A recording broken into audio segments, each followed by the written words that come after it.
Hi hello नमस्कार सर्वांचं माझ्या यूट्यूब चॅनलमध्ये सगळ्यांचं मनापासून स्वागत आहे. आणि आज आमच्या लग्नाला 10 वर्ष पूर्ण झाली. आम्ही असं साधासुद्धा बड्डे साजरे करतो. आणि म्हणजे ते आता नवीन दिसते ते माझ्या नणंद आहेत, म्हणजे आमच्या ह्यांची सख्या चुलत्याची मुलगी आहे ती. तर ती पहिल्यांदाच आमच्या घरी आलते आणि म्हणजे आम्ही सगळ्यांनी आमचा केक कट केला. आणि मी सगळ्यांना केक चारत होती, त्यांना केक चारत होते, पण ते म्हटले मला नाही केक पाहिजे म्हणून ते उठले लगेच. तर त्यांनी केक खाल्ला नाही म्हणून माझ्या मुलीने पण केक खाल्ला नाही. तर मग त्यांनी केक खाल्ल्याच्या नंतर माझ्या मुलीने केक खाल्ला. मी सगळ्यांना केक भरवला. आणि आमचं छोटंसं असं सेलिब्रेशन आहे, म्हणजे घरातल्या घरात आम्ही काय जास्त म्हणजे काय करत नाही. तर आणि हे तो पाठीमागं तर बड्डेच करत नव्हते, मी आल्यापासून तरी बड्डे वगैरे तसे काहीतरी करायला लागलेत. तर हे आता उठलो आम्ही, बड्डे वगैरे झाला आता सगळं, कारण जेवायला घ्यायचं होतं. तर आम्ही आता सगळं आवरलं आहे.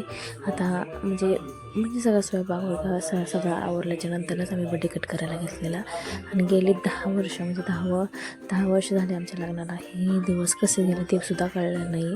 तर आम्ही एकत्र सगळे असे जेवायला बसलो होतो. तर असं एकत्र जेवायला बसलं खूप छान वाटतं. जर व्हिडिओ जर आवडला असेल तर नक्की सबस्क्राईब करा. आणि तुम्हाला काय वाटलं आमचा बड्डे कसा साजरा झाला हे पण मला नक्की सांगा. आणि म्हणजे छोटासा बड्डे, जास्त काही आम्ही काही म्हणजे वगैरे काय म्हणतात जास्त ओव्हर काही करत नाही, आणि छोटासाच बड्डे केला मी. तर आम्ही आता जेवायला बसलो आहे. तर तुम्ही पण या जेवायला. आणि व्हिडिओ जर आवडला असेल तर नक्की सबस्क्राईब करा. बाय.